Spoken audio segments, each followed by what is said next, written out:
हे दोस्तों, स्वागत करता हूँ अपने न्यू चैनल पर। गाइस, ये मेरी फर्स्ट स्टोरी है इस चैनल पर, टू प्लीज सपोर्ट करे। So let's watch the story then. वन जंगल, ये जीवन है कैसा किसी ने ना जाना। दस्तूर है यहाँ का आना और जाना, ठहरना तो जैसे किसी ने ना सीखा। क्या आया था लेके जो लेके है जाना। मुंबई जितना सुंदर नाम उतना ही सुंदर शहर, पर कहा जाता है ना कि जहाँ हो सुंदरता वहीं छुपे होते हैं बहुत से राज। हमारी भी कहानी शुरू होगी इसी शहर से। तो आइए शुरू करते हैं हमारी कहानी। एक आदमी मुंबई की सड़कों पर बहुत ही तेज रफ्तार में गाड़ी चला रहा था। उसके चेहरे पर चिंता साफ झलक रही थी और वो किसी से फोन पर बात कर रहा था। लड़का गुस्से में, आदित्य, मुझे जल्द से जल्द उसकी लोकेशन चाहिए। आदित्य, भाई मैं कोशिश कर रहा हूँ, बहुत जल्द आपको लोकेशन भेज रहा हूँ। लड़का, कोशिश नहीं, मुझे रिजल्ट चाहिए। हमारे पास वक्त बहुत कम है, पता नहीं वो कैसी होगी। आदित्य, भाई आप चिंता मत कीजिए, मैं जल्द ही आपको लोकेशन भेजता हूँ। इतना कहकर आदित्य कॉल कट कर देता है। तो आइए जानते हैं इस आदमी के बारे में।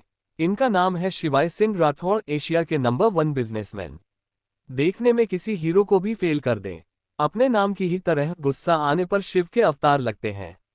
और जिनसे ये कॉल पर बात कर रहे थे वो है उनके छोटे भाई आदित्य सिंह राठौड़। वैसे तो ये हंसमुख किस्म के इंसान हैं, पर सिर्फ कुछ लोगों के लिए, बाकी सबके लिए अपने भाई की ही तरह सख्त हैं। बाकी परिवार के बारे में आपको आगे की स्टोरी में पता चलेगा। शिवाय अभी गाड़ी चला ही रहा था कि उसके मोबाइल में कोई मैसेज आया। उसने जब अपना मोबाइल चेक किया तो उसमें एक लोकेशन भेजी गई थी। शिवाय लोकेशन देखकर कंफ्यूज हो गया, क्योंकि ये लोकेशन जंगल के पास की थी। उसने बिना देर किए गाड़ी उसी लोकेशन की तरफ बढ़ा दी। वहीं दूसरी तरफ जंगल के पास एक कॉटेज में एक लड़की को बांध कर रखा गया था। उस लड़की की हालत बहुत ही खराब थी, पूरे शरीर पर चोट के निशान। उसके दोनों हाथों की हथेलियों को जलाया गया था, गालों पर थप्पड़ के निशान, जिस वजह से गाल सूजकर लाल हो गए थे। होठों से खून निकल रहा था, पर इन सभी हालातों के बावजूद चेहरे पर झलकती मासूमियत, जिसे देख किसी को भी दया आ जाए। तभी उस कॉटेज का गेट खुला। जब उसने अपनी कमजोर आंखों को खोलकर सामने देखा तो उसे अपने सामने दो लड़कियां दिखीं। उन्हें देखकर उस लड़की की आंखों में कई तरह के इमोशंस आ गए, पर चेहरा एक्सप्रेशनलेस था।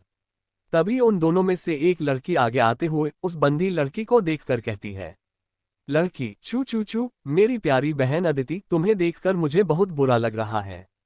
फिर उस बंदी लड़की की चेहरे के चारों ओर गोल गोल घूमते हुए कहती है, लड़की, पता है तुम्हें कभी वापस आना ही नहीं चाहिए था, पर इसमें तुम्हारी भी कोई गलती नहीं है।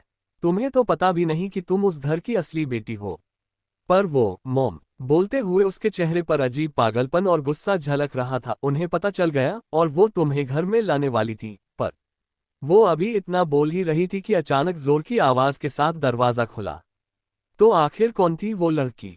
क्या रिश्ता था उसका शिवाय के साथ? क्यों उसे इतना टॉर्चर किया गया है? चटू कॉटेज। कल एक झलक जिंदगी को देखा। वो राहों पे मेरी गुनगुना रही थी, फिर ढूंढा उसे इधर उधर। वो आंख मिचौली कर मुस्कुरा रही थी। एक अरसे के बाद आया मुझे करार। वो सहला के मुझे सुला रही थी। हम दोनों क्यों खफा हैं एक दूसरे से, मैं उसे और वो मुझे समझा रही थी। मैंने पूछ लिया, क्यों इतना दर्द दिया कमबख्त तूने?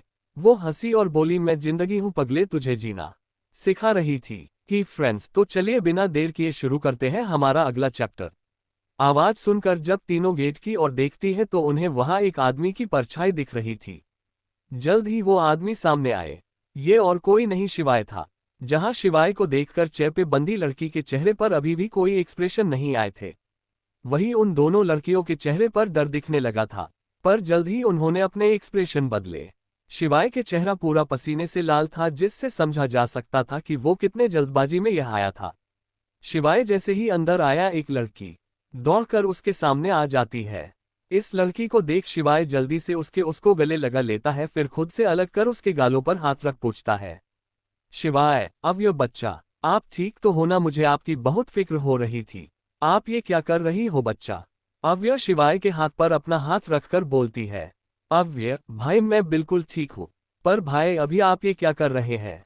तब शिवाय चिंता जताते हुए बोलता है, शिवाय, बच्चा, मुझे आपकी फिक्र हो रही थी इसलिए मैं अभी वो बोल ही रहा था, उसकी नजर अंधेर में बंधी उस लड़की पर पड़ी। उस लड़की को देख शिवाय एकदम से चौंक गया। वो अव्य को साइड कर जैसे ही उस लड़की की ओर जा रहा था, तभी उसे अपने गर्दन पर चुभन हुई। उसने पीछे मुड़ पर देखा तो एक लड़की हाथ में इंजेक्शन लिए खड़ी थी, जो उसने अभी शिवाय के गले में इंजेक्ट किया था। उस लड़की को देखकर शिवाय चौंक गया और उसके मुंह से निकला, शिवाय मेहर। इतना कहने के साथ वो बेहोश हो गया। तो चलिए पहले जान लेते हैं इन तीनों लड़कियों के बारे में। जो लड़की चेयर से बंधी है वो है अदिति सिंह। ये है शिवाय की अपनी बहन, पर हॉस्पिटल बदले जाने की वजह से इन्हें सिंह परिवार ने पाला है, इसलिए यह अपना टाइटल सिंह ही रखी है। इन्हें नहीं पता है कि शिवाय इनके असली भाई पर 5 साल पहले ही किसी कारण से शिवाय करते हैं। इनसे बेहद नफरत, वो अपने नफरत में इस कदर अंधे हैं कि उन्हें इनकी आंसू भी नहीं दिखते हैं। और जो लड़की अदिति के पास आई थी उनका नाम है अव्य सिंह राठौड़। वैसे तो ये सिंह परिवार की बेटी है, पर उन्हें राठौड़ परिवार ने पाला है, इसलिए ये राठौड़ टाइटल लगती है। इन्हें बचपन से ही शिवाय और आदित्य से अटेंशन की आदत है। इन्हें इस दुनिया में सबसे ज्यादा नफरत है अदिति से, क्योंकि ये जानती है कि शिवाय अदिति सगे भाई बहन। और एक बात, शिवाय के अदिति से नफरत करने के पीछे अव्य की बहुत अहम भूमिका है, वो आपको आगे स्टोरी में पता चलेगी। और जो अव्य के साथ आई थी उस लड़की का नाम था मेहर कपाड़िया। ये है अव्य की दोस्त। ये शिवाय से बहुत प्यार करती है। ये शिवाय को पाने के लिए किसी भी हद तक जा सकती है। इनके बारे में आपको आगे की स्टोरी में पता चलेगा। चथरी सच, धुंधली सी राहें, अनसुलझे से राज, जिंदगी का सफर बस एक अजब सा नाज। तो जैसा कि आपने सुना, मेहर के शिवाय के गर्दन पर कुछ इंजेक्ट करने के वजह से शिवाय बेहोश हो जाता है। 1 घंटे बाद शिवाय के धीरे धीरे आंखें खुलती है। उसे अपने सिर में बहुत तेज दर्द होता है। जब वो अपने हाथ अपने सिर पर ले जाने वाला होता है तब उसे एहसास होता कि उसके हाथ किसी ने बांध दिए हैं। इससे पहले कि वो कुछ समझ पाता, उसे सामने से किसी की आवाज आती है। वो जब नजर उतरकर सामने देखता है तो सामने अव्य और मेहर खड़े थे, और उनके पीछे बहुत से बॉडीगार्ड खड़े थे। अव्य शिवाय का देख बड़े प्यार से बोलती है, अव्य भाई, आपको इतनी जल्दी होश आ गया? मुझे तो लगा था कि आपको अपनी सगी बहन के मौत के बाद ही होश आएगा। फिर वो शिवाय के पास आकर गाल को प्यार से अपने हाथ में लेकर बोलती है, अव्य पर कोई बात नहीं भाई, अब हम उसे थोड़ा और तड़पाएंगे, बहुत मजा आएगा ना। शिवाय कंफ्यूज होकर अव्य को देख रहा था। फिर वो अव्य से कंफ्यूजन में पहुंचता है, शिवाय बच्चा, आप ये क्या बोल रहे हो? और मुझे बांध कर क्यों रखा है? और आप ये किसे मारने की बात कह रहे हो? शिवाय की बात सुनकर अव्य जोर जोर से हंसने लगती है। शिवाय अभी भी कंफ्यूजन में अव्य को देख रहा था। अव्य अपनी हंसी कंट्रोल कर शिवाय के पास आकर गुस्से में उसका बाल पकड़ कर कहती है, अव्य वही आपकी सगी बहन Aditi Sinha, sorry sorry sorry, Aditi Singh Rathore. बहुत नफरत करते हैं ना आप उससे, होनी भी चाहिए, आखिर मैंने ही तो वजह दी थी आपको उसे से नफरत करने का। शिवाय उसकी बात समझ में नहीं आती, वो सवालिया नजरों से अव्य को देखता है। शिवाय, अदिति कहाँ पर है वह? और तुम उसे अदिति सिंह राठौड़ क्यों बोल रही हो? और तुमने मुझे उससे नफरत करने की वजह दी है? मुझे कुछ समझ में नहीं आ रहा है। बच्चे आप ये क्या बोल रहे हो? ये सब बोलते वक्त शिवाय को अंदर से बेचैनी हो रही थी। नहीं पता क्यों, पर उसे लग रहा था जैसे कुछ बुरा होने वाला हो। भले ही वो कितना छुपाने की कोशिश करे, पर उसके चेहरे पर चिंता साफ देखा जा सकता है। वही शिवाय के चेहरे पर चिंता देखकर अदिति के चेहरे पर डेविल स्माइल आ गई। वो शिवाय के बालों को छोड़ जाकर पीछे पड़ी चेयर पर बैठ जाती है। तभी मेहर भी आकर अव्य के बगल में बैठ जाती है, और वो अव्य से कहती है, मेहर, ओहो अव्य, चलो भी अब सस्पेंस खत्म करते हैं। वैसे भी आत्मा को परमात्मा से मिलने में ज्यादा सेम नहीं लगाना चाहिए। कहते हुए उसके चेहरे पर मिस्टीरियस स्माइल थी। वही मेहर की बात सुनकर अव्य के चेहरे पर भी मिस्टीरियस स्माइल आ गई। अव्य, तुम सही कह रही हो, चलो फिर ये सस्पेंस खत्म करते हैं। फिर वो शिवाय की तरफ देखकर कहती है, अव्य, तुम मेरे प्यारे भाई, आप जिससे इस दुनिया में सबसे ज्यादा नफरत करते हैं वो आपकी अपनी बहन है, अदिति सिंह राठौड़। फिर वो मासूम सा शकल बनाकर अपने गले पर चिट्ठी कटकर कहती है, अव्य, सच्ची भाई, मेरी उससे कोई दुश्मनी नहीं थी, मुझे भी बहुत अच्छी लगती थी। मैं उसे कुछ नहीं करती सही मैं भाई, अगर मोम को नहीं पता चलता कि वो उनकी असली बेटी है। कहते हुए उसके चेहरे पर गुस्सा झलकने लगा, और वो उसे घर में नहीं लाने की बात करती तो फिर वो खड़ी होकर शिवाय के पैर के पास आकर बैठकर बोलती, अव्य, पता है भाई, वो उसके 18 बर्थडे के दिन राठौड़ परिवार और सिंह परिवार को ये बात बताने वाली थी। आप ही बताओ भाई, ये कैसे हो सकता? मैं आपकी बहन हूं ना, तो वो मेरी जगह कैसे ले सकती है? बोलते बोलते उसके चेहरे पर अजीब पागलपन झलक रहा था। फिर वो आगे कहती है, अव्य, इसलिए इसलिए वो बार बार अदिति को घर पर बुला थी। और आप लोग को भी उसका आना बहुत पसंद था। मोम भी मुझे ज्यादा उस पे ध्यान देने लगी थी। मुझे ये सब देखकर बहुत गुस्सा आता था। फिर जब मुझे पता चला कि अदिति उस घर की बेटी है तो मेरा गुस्सा नफरत में बदल गया। घर में सिर्फ मोम को ये राज पता था कि अदिति उनकी बेटी है, इसीलिए मैंने सोचा कि अगर मोम खत्म तो ये राज भी खत्म। सच दो, कौन कहता है कि हम तबाह नहीं है? मेरी बर्बादी का बस गवाह नहीं है। सब देखते हैं मुझे मुस्कुराते हुए, क्योंकि रोने के लिए कोई जगह नहीं है। जैसे कि अपने पिछले एपिसोड में सुना था कि अव्य शिवाय को अदिति की सच्चाई बताती है, तो चलिए जानते हैं आगे क्या हुआ। फिर अव्य एकदम बच्चों जैसे शकल बना के बोलती है, अव्य, इसलिए भाई मैंने मोम को मारने की कोशिश की पर वो बच गई और वो कोमा में चली गई और उनको मारने के जुल्म अदिति को जेल में भेज दिया गया। फिर बाद में अदिति जेल से भाग गई। बोलते बोलते उसके चेहरे पर खुशी आ गई थी, पर फिर आगे की बताते हुए उसके चेहरे पर गुस्सा नफरत साफ झलकने लगा था। अव्य, पर फिर न जाने आप उसे 8 महीने बाद कहां से राठौड़ पैलेस में ले आए। फिर आप इसे टॉर्चर करने लगे, पर चाहे आप उसे जितना टॉर्चर करें, उसके जख्म देखकर आपको भी दर्द और पछतावा होता था। इसीलिए मैंने हर बार कोई न कोई ऐसी सिचुएशन पैदा की आपको उसे से नफरत हो, और आप अपने बदले में अंधे होकर उसके हर दर्द को अनदेखा कर देते थे। बोलकर वो जोर जोर से हंसने लगी। वही उसकी बातें सुनकर शिवाय एकदम से सुन हो गया था। उसे समझ में ही नहीं आ रहा था कि वो कैसे रिएक्ट करे। उसके सामने बार बार अदिति का वो मासूम सा चेहरा आ रहा था, जब वो दर्द से तड़पती हुई उससे कहती थी कि उसने कुछ नहीं किया, और शिवाय अपने बदले की आग में अंधा होकर उसके हर वो आंसू को इग्नोर कर देता था। ये सब सोचते सोचते उसके आंखों से न जाने कब उसके आंखों से आंसी आने लगे। हाँ, आज शिवाय सिंह राठौर रोया था। जिसे दुनिया उसके स्टोन हॉट के नाम से जानती थी, आज वही इंसान का दिल तड़प रहा था। आखिर तड़प भी क्या ना, आखिर कैसे उसने एक मासूम को इतना रुलाया था। बोला जाता है एक लड़की सबसे ज्यादा विश्वास अपने भाई पर करती है कि वो उसकी रक्षा करेगा, उसे हर तकलीफ से बचाएगा। पर उसने क्या किया? जिस बहन की उसे रक्षा करनी चाहिए थी उसे ही टॉर्चर कटे रहता था। उसको आंखों के सामने उसे अपने किए हुए जुल्म याद आ रहे थे। अदिति को जख्मों से भरा शरीर, उसके हाथ जलाना, उसके बाल काटना, उसको कहीं भी इंसल्ट करना, उसे 30 मंजिल की बिल्डिंग की सीढ़ी चढ़ाना, एक एक कर उसे अपने किए हुए सारे जुल्म याद आ रहे थे। वही शिवाय के आंखों में आंसू देखकर मेहर और अव्य दोनों पहले तो शौक हुए, पर फिर दोनों के चेहरे पर डेविल स्माइल आ गई। फिर मेहर आ गया प्यार से शिवाय के गाल पे उंगली चलते हुए बोलती है, मेहर, पता है शिव, मुझे इस दुनिया में सबसे ज्यादा नफरत तुम्हारी वो सो कोल्ड सगी बहन से था। क्योंकि बेचारी को पता चल गया था कि मुझे तुमसे नहीं तुम्हारी उस प्रॉपर्टी से प्यार था, इसीलिए वो हर बार कुछ न कुछ ऐसा करती कि तुम मुझे दूर चले जाते। पर वो पागल हर बार तुम्हें बचाती और खुद फंस जाती। वो उसकी बात सुन शिवाय गुस्से में चलता है, शिवाय, तुम लोगों को मैं छोड़ूंगा नहीं। तुम लोग की वजह से मैं अपनी ही बहन से नफरत करने लगा था। मैं तुम लोग को छोड़ूंगा नहीं, तुम लोग को ऐसे मौत मारूंगा कि तुम्हारी रूह भी कप उठेगी। उसकी बात सुन अव्य डेविल स्माइल कर उसके पास आकर खेती है, अव्य, मेरे प्यारे भाई, आप हमें मारिएगा तब न जब आप खुद जिंदा रहिएगा। पर आपकी मौत से पहले आप अपनी बहन की मौत नहीं देखना चाहेंगे।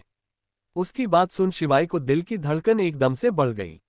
वो अपनी बेचैन आवाज में पूछता है, शिवाय, का कह कहा है अदिति? देखो, तुम दोनों का जो चाहिए वो ले लो, पर उसे छोड़ दो। उसकी बात सुन अव्य हंसते हुए बोलती है, अव्य, मेरे प्यारे भैया, मुझे आपसे कुछ भी नहीं चाहिए, क्योंकि मुझे जो चाहिए था वो मुझे मिल चुका है। शिवाय कंफ्यूजन में, मतलब? शिवाय अपनी सवालिया नजरों से उन्हें देखता है।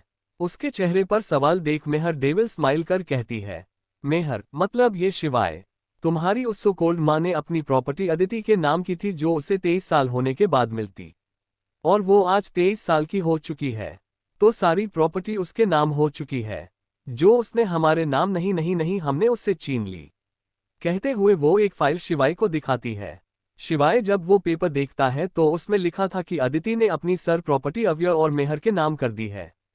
ये सब देख शिवाय कहता है कि शिवाय, ये सारी प्रॉपर्टी तुम लोग के नाम हो चुकी है, तो कहाँ है अदिति?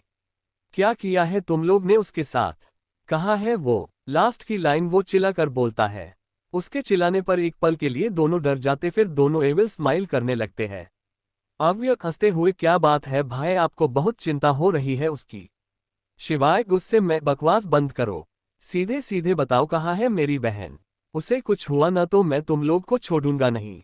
अव्यक, नहीं भाई, अभी तक तो वो कुछ नहीं हुआ, पर अब होगा, वो भी आपकी आंखों के सामने। बड़ा मजा आएगा ना उसे तपड़े हुए देखने में। कहती हुए वो कुछ पीछे खड़े गर्ल को कुछ इशारा करती है। तो वो गार्ड दीवार में लगी बटन को प्रेस करता है, तो वो दीवार ऊपर की तरफ जाने लगती है।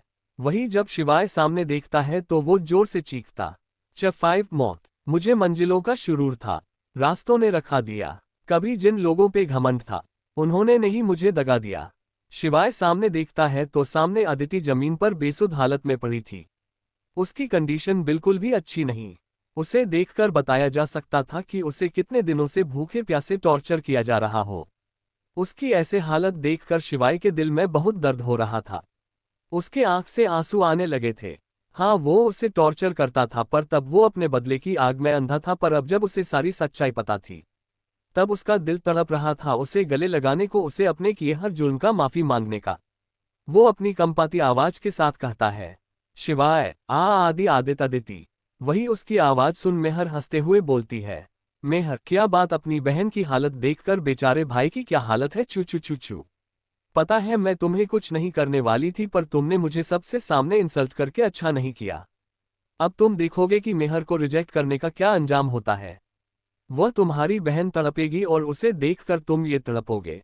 उसकी बात सुन शिवाय गुस्से में उस पे चलते हुए कहता है, शिवाय खबरदार, जो उसे कुछ भी किया तो मैं तुम्हारी जान ले लूंगा। अव्यक मासूम सा शकल बनाकर, भाई हम कुछ नहीं करेंगे, करेंगे तो हमारे ये बॉडीगार्ड, पर आप चिंता मत कीजिएगा, आप भी उसके साथ ही मरेंगे। वो क्या है ना, आपको जो इंजेक्शन लगाया गया था ना, वो एक ड्रग है जो आपके कुछ ही घंटों में मर देगा, तब तक के लिए आप अपनी बहन को तड़पते देखिएगा।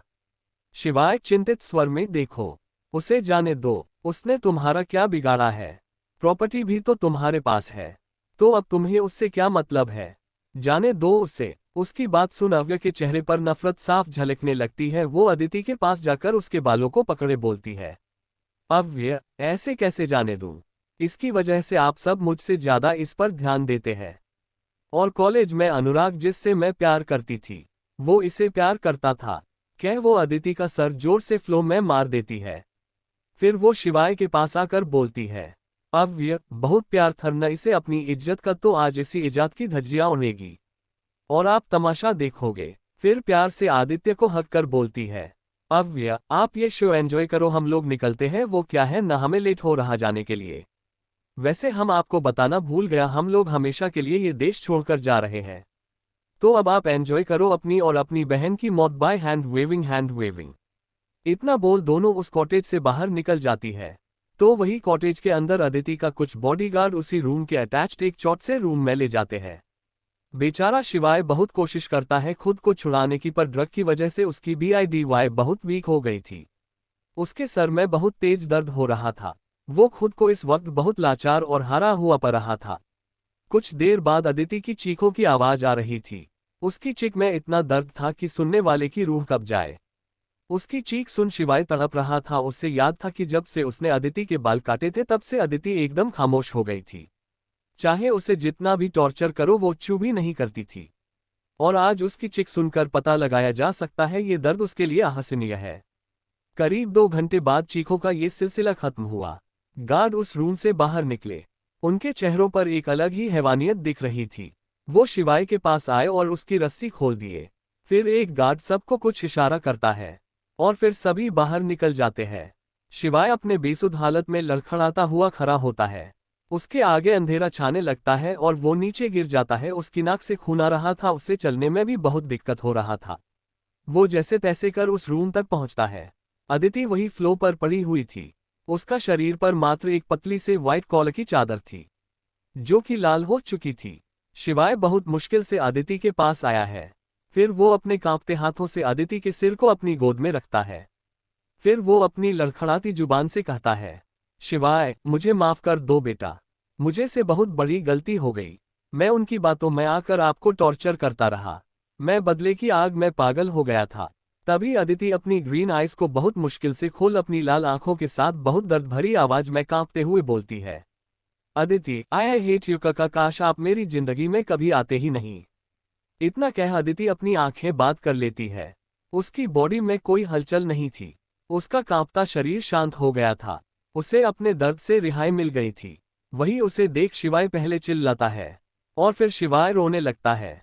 शिवाय, आई एम सॉरी बेटा, मेरी एक गलती की वजह से मैंने अपना सब कुछ खो दिया। पर इन सब में आपका क्या कसूर था? आपको क्यों मेरे किए की सजा मिली? फिर वो गुस्से में कहता है, शिवाय, अगर मुझे एक और मौका मिला तो हमारी ये हालत करने वालों को मैं ऐसे मौत दूंगा कि देखने वालों की रूह कब जाए। ये वादा है मेरा। बोलते बोलते उसकी सांस अटकने लगी थी।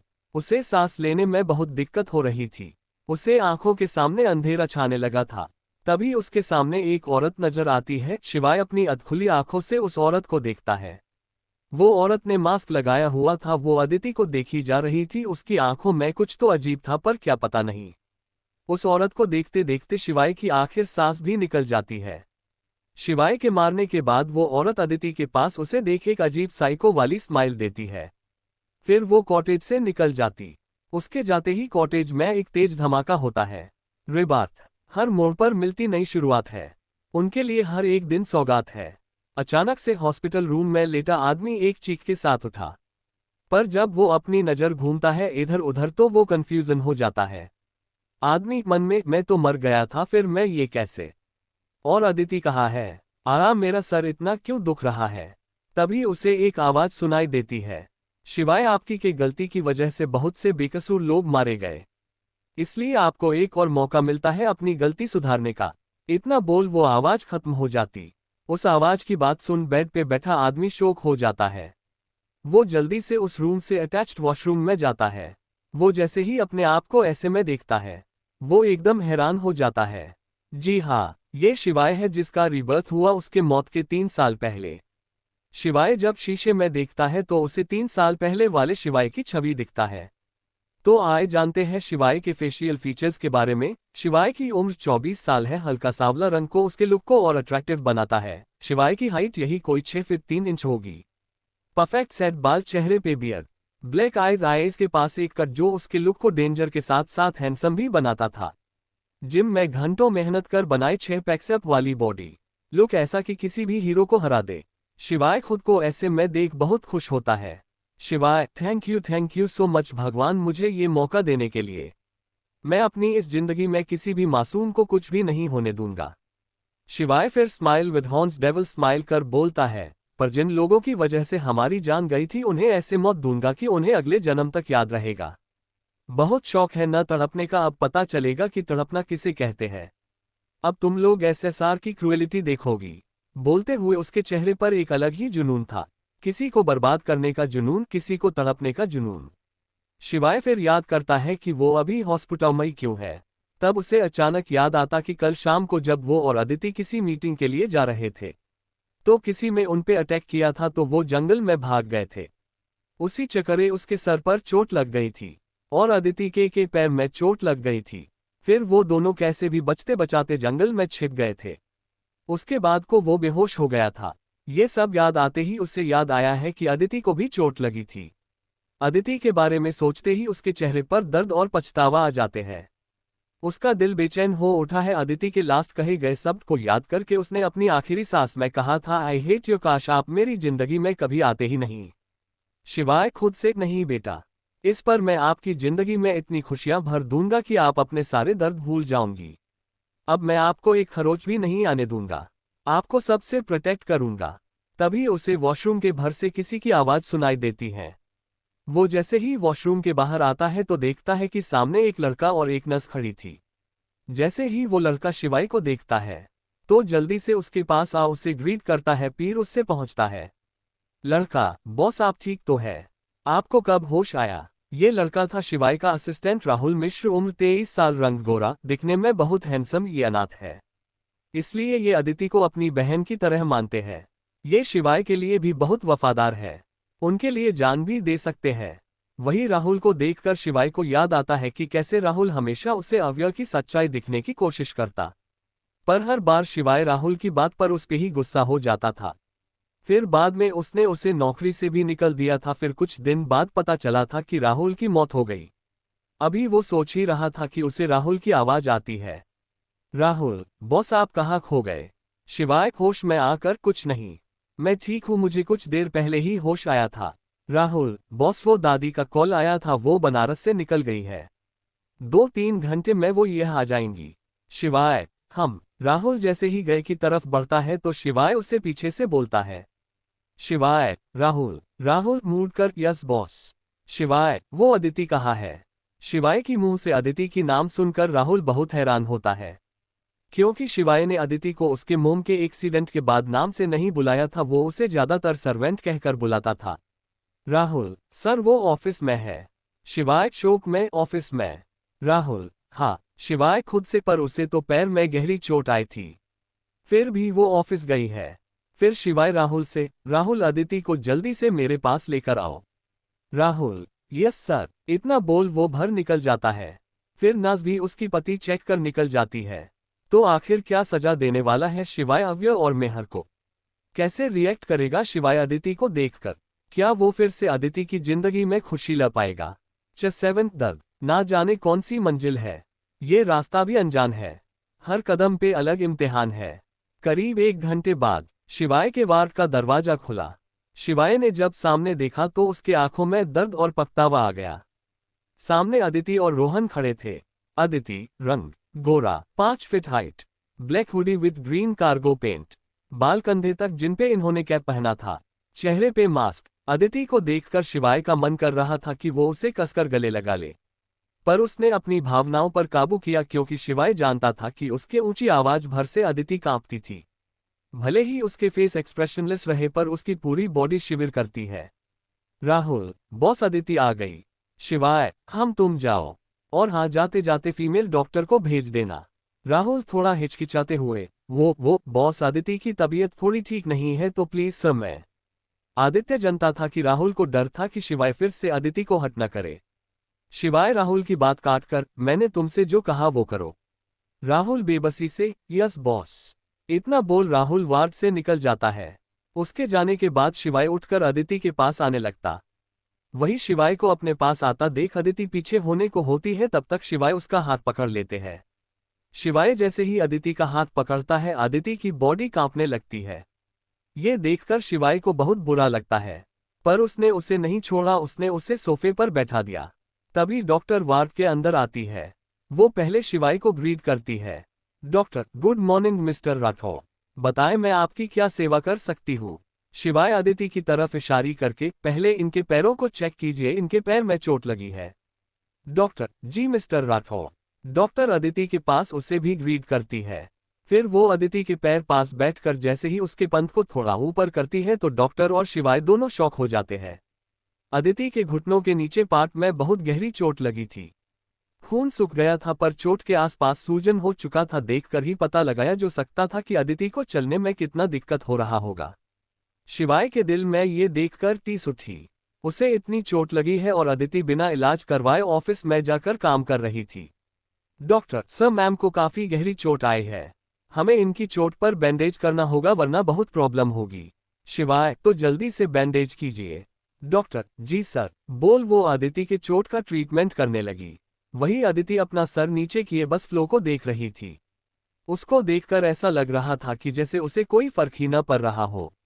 डॉक्टर, सर हमें इन्हें 2 इंजेक्शन देने होंगे। शिवाय, बस हम करता है। डॉक्टर अदिति को इंजेक्शन लगाने के लिए उसका हाथ पकड़कर हुडी ऊपर करती है, तो शिवाय की नज़र उसके हाथ पर जाती है, जहां कुछ अजीब से निशान थे।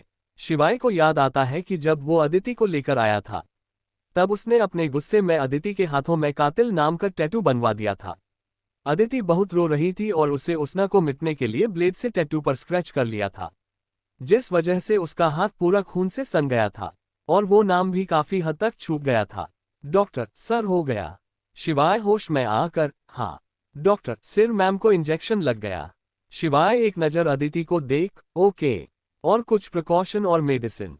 डॉक्टर, हाँ सर, अभी इन्हें कुछ दिनों तक रेस्ट करने दीजिएगा और ध्यान दीजिएगा इनकी चोट पानी के कांटेक्ट में ना आए। और यह रही मेडिसिन की लिस्ट। कह डॉक्टर शिवाय को मेडिसिन की पर्ची पकड़ा देती है। फिर वो वार्ड के बाहर जाने को होती फिर कुछ सोच रुककर बोलती है, डॉक्टर सर आप एक बार मैम का फुल बॉडी चेकअप करवाए। एज अ डॉक्टर मुझे इनकी कंडीशन कुछ ठीक नहीं लग रही है। शिवाय बस हाँ में सिर हिलाता है। फिर डॉक्टर वार्ड के बाहर चल जाती है। शिवाय फिर अदिति के पास उसके पैरों के पास बैठ जाता है। शिवाय बेटा जब इतनी ज्यादा चोट लगी थी तो आपने राहुल को क्यों नहीं बताया? पर अदिति ने अभी भी कुछ नहीं बोला, वो सिर्फ फर्श को देखे जा रही थी। शिवाय को उसे ऐसे देख उसके दिल में बहुत दर्द हो रहा था, पर वो जानता था कि अदिति की इस कंडीशन का जिम्मेदार वो खुद है। शिवाय अपने नाश्ता किया। अदिति के अभी भी कुछ न बोलने पर शिवाय ने एक गहरी सांस ली, फिर कॉल कर नाश्ता लाने को बोला। कुछ ही देर में एक नर्स उनके लिए नाश्ता लेकर आए। राहुल को कुछ जरूरी काम के वजह से जाना पड़ा था। अदिति नाश्ते को एक तक देखी जा रही थी। शिवाय जब अदिति को देखता है तो उसके चेहरे पर एक छोटी सी स्माइल आ जाती है। शिवाय नाश्ते में एक बाइट बनाकर अदिति की ओर बढ़ता है, पर अदिति अपना मुंह नहीं खोलती है। शिवाय एक गहरी सांस लेकर वो बाइट प्लेट में रखकर प्लेट अदिति की गोदी में रख देता है। अदिति अपना मास्क हटाकर जैसे ही एक बाइट लेने को होती है कि तभी वार्ड का दरवाजा एक बार फिर से खुलता। अदिति गेट पे खड़े शख्स को देख डरकर प्लेट नीचे रख देती है और फिर खड़े हो सिर झुका लेती है। घर वापसी। कुछ सपने तुमने तोड़ दिए और बाकी हमने छोड़ दिए कि गाइस, तो चलिए बिना देर किए शुरू करते हैं आज का एपिसोड। तो जैसा कि आपने पिछले एपिसोड में पढ़ा था कि अदिति नाश्ता कर रही थी पर वार्ड के गेट पास खड़े लोग को देखकर वो डरकर खड़ी हो गई। तो चलिए जानते हैं आगे क्या हुआ। वार्ड के गेट के पास अव्य और शिवाय की दादी खड़ी थी। शिवाय दादी को देखकर उनके पैर छूता है। दादी शिवाय को गले लगाकर उसका चेहरा अपने हाथों में भर नाम आंखों से देखती हुई बोलती है, दादी खुश रहो बेटा, तुझे कितनी चोट लगी है? शिवाय दादी के हाथ पर अपना हाथ रखकर, दादी माँ आप चिंता मत करो, मुझे ज्यादा चोट नहीं आई है, ये तो बस मामूली चोट है। दादी गुस्से से, ये मामूली चोट है? कितनी बड़ी पट्टी लगी है और तू बोल रहा है कि मामूली चोट है? तभी अव्य शिवाय के गले लग जाती है। अव्य भाई पता है मुझे आपकी कितनी फिक्र हो रही थी। वो तो मैं रात भर यही रुकने वाली थी पर राहुल ने बोला कि आपको सुबह होश आएगा। अव्य को देखकर शिवाय का मन तो कर रहा था कि उसे अभी जान से मार दे, पर वो इन लोगों को इतनी आसान मौत नहीं देना चाहता था। शिवाय पहले इन लोगों की असलियत सामने लाकर फिर धीरे धीरे तड़पा पकड़ मारना चाहता था। शिवाय खुद के गुस्से को दबाकर, अव्य मैं ठीक हूँ। अव्य शिवाय की बात सुन थोड़ा अजीब लगता है क्योंकि शिवाय हमेशा उसे बच्चा कहकर बुलाता है, पर वो इन सभी बातों को इग्नोर करती है। अव्य भाई पर आपका एक्सीडेंट कैसे हुआ? शिवाय वो मैं मीटिंग के लिए जा रहा था तो दुश्मनों ने अटैक कर दिया, इसे चाकर में एक्सीडेंट हो गया। तभी दादी की नजर अदिति पे गई। दादी गुस्से से, ए लड़की तुम यहाँ क्या कर रही हो? अदिति पहले से ही इन लोगों की बात सुन डर रही थी, फिर जब दादी की नजर खुद पर पाकर और डर गई। शिवाय दादी से, दादी उसे मैंने बुलाया था, कल एक्सीडेंट में इसे भी चोट आई थी। दादी गुस्से से, ये तो है ही मनहूस, पहले मेरी बहू की यह हालत कर दी, अब मेरे पोते के पीछे पड़ी है। शिवाय दादी की बात सुन गुस्से से, दादी इसमें इसकी कोई गलती नहीं है। शिवाय को अदिति का सपोर्ट करता देख अव्य को गुस्सा आने लगा, पर उसने मासूम बनने का नाटक करते हुए, अव्य हाँ दादी भाई सही कह रहे हैं, इसमें अदिति की क्या गलती? शिवाय का अव्य का नाटक देखने का कोई शौक नहीं था, इसलिए उसने राहुल को मैसेज कर बुला लिया था। राहुल वार्ड में आते हुए, राहुल सिर डिस्चार्ज का काम हो गया है, अब आप घर चल सकते हैं। शिवाय बस हाँ में सर हिलाता है। शिवाय, राहुल तुम अदिति के साथ बाहर हमारा वेट करो, मैं चेंज कर आता हूँ। राहुल ने सर हिलाया और अदिति को लेकर बाहर निकल गया। शिवाय को डर था कि वह चेंज करने जाएगा तब तक दादी अदिति को कुछ न कुछ सुनाते रहेंगी, इसलिए उसने अदिति को राहुल के साथ बाहर भेज दिया। कुछ देर बाद हॉस्पिटल के बाहर 7-8 गाड़ी खड़ी थी। शिवाय अपने रूड और के साथ हॉस्पिटल से बाहर आ रहा था, उसके साथ अव्य और दादी भी थी। उन्हीं सब गाड़ियों के एक गाड़ी के पास अदिति और राहुल खड़े थे। शिवाय के आते ही राहुल जल्दी से गाड़ी का गेट खोल देता है। शिवाय जाके उस गाड़ी में बैठ जाता है, फिर दादी और अव्य दूसरी गाड़ी में बैठ जाती है। राहुल शिवाय के गाड़ी के ड्राइविंग सीट पर बैठ जाता है। वही अदिति जैसे ही पैसेंजर सीट का गेट खोलने को होती ही, शिवाय अदिति एक्सप्रेशनलेस फेस के साथ शिवाय को देखती है। शिवाय नर्म आवाज में, पीछे आकर बैठिए। अदिति बिना कुछ कहे उसके ऑर्डर फॉलो कर पीछे की सीट पर खिड़की से एकदम चिपक कर बैठ गई। उसके और शिवाय के बीच इतनी दूरी थी कि बीच में कम से कम 2 लोग आराम से बैठ जाए। शिवाय जानता था कि अदिति उससे बहुत डरती है, इसलिए अदिति की इस हरकत पर उसने कुछ नहीं कहा। वही राहुल शिवाय की बात सुन शॉक हो गया। जिस शिवाय को अदिति का उसका कार छूने से भी दिक्कत थी, वो उसे अपने पास बैठा रहा। शिवाय राहुल को कार न चलता देख, शिवाय अब तुम्हें अलग से इनविटेशन दूं कार चलने के लिए। राहुल हड़बड़ से सॉरी बॉस बोल राहुल कार स्टार्ट कर देता है। वही बाकी की कार भी चलने लगी। शिवाय जानता था कि अदिति ने सुबह नाश्ता भी नहीं करने पाया होगा, इसे अभी भूख लगी होगा, इसलिए उसने गाड़ी में बने छोटे से फ्रिज से निकलकर एक एप्पल अदिति की ओर दिया। अदिति कंफ्यूजन में एप्पल को देख रही थी। शिवाय देखने के लिए नहीं, खाने के लिए दे रहा हूं, पकड़िए। अदिति वो एप्पल ले लेती है, पर वो उस एप्पल को हाथ ही में लिए हुए रहती है। शिवाय सख्ती से ईट। अदिति जैसे ही एप्पल की एक बाइट लेती है, शिवाय उसको देख मुस्कुराने लगता है। अदिति अपने छोटे से मुंह से बिल्कुल चूहे जैसे आपके को कुतर कुतर कर खा रही थी। भले उसके चेहरे पर कोई एक्सप्रेशन नहीं थे, फिर भी वो बड़ी प्यारी लग रही थी। राठौड़ मैंशन पहुंचने में अभी 1 घंटे का टाइम लगने वाला था। अदिति ने एक एप्पल खाने में पूरे आधे घंटे लगा दिए थे। वो एक बाइट लेती, फिर खिड़की से बाहर देख आराम से उस बाइट को चबाती। वही शिवाय बड़े प्यार से अदिति की इन सभी हरकतों को देख रहा था। जैसे ही अदिति ने एप्पल खत्म किया, शिवाय ने उसे मेडिसिन दी। अदिति ने बिना कुछ रिएक्ट किए वो मेडिसिन खा ली। आधे घंटे बाद सभी गाड़ियां राठौड़ मैंशन के गेट से होते हुए अंदर आती है। राठौड़ मैंशन बहुत ही एलिसन मैंशन था। मैंशन के गेट के एक साइड पर बड़ा सा गार्डन और दूसरी साइड फाउंटेन। गाड़ियों का काफिला गार्डन से होते हुए राठौड़ मैंशन तक पहुंचती है। बॉडीगार्ड जल्दी से गाड़ी का गेट खोलते हैं। पहली गाड़ी से दादी और अव्य बहरे आते हैं, फिर दूसरी गाड़ी से अदिति और शिवाय बाहर आते हैं। वही अदिति को शिवाय के साथ निकलता देख अव्य के चेहरे पे जलन साफ नजर आती है, क्योंकि आज तक शिवाय ने अव्य को भी अपनी गाड़ी में साथ में नहीं बैठाया था। पर वो मासूम बनते हुए बोलती है, अव्य अदिति तुम शिवाय के साथ बैठी थी, तुम्हें तो पता है भाई को किसी को भी अपने साथ कार में बैठने पसंद नहीं है। शिवाय रूड वॉयस में, उससे मैंने बोला था मुझे ऑफिस से रिलेटेड कुछ बात करनी थी, तुम्हें कोई दिक्कत? शिवाय की रूट तो सुनकर अव्य को शिवाय पर बहुत गुस्सा आया, साथ ही मैं अदिति से जलन भी।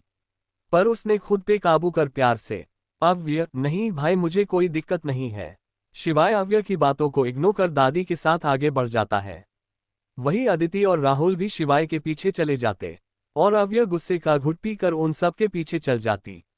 शिवाय जैसे ही मानसून के अंदर पैर रखने को होता है, तभी एक औरत की आवाज आती है, औरत। वही रुक जाए शिवाय, कौन थी वो औरत, क्यों रोक उन्होंने शिवाय को, तो आगे अव्य क्या करेगी, इन सभी सवालों के जवाब जानने के लिए सुनते रहिए मेरी ये स्टोरी। बाय बाय गाइज, मिलते हैं नेक्स्ट चैप्टर में। Thank you.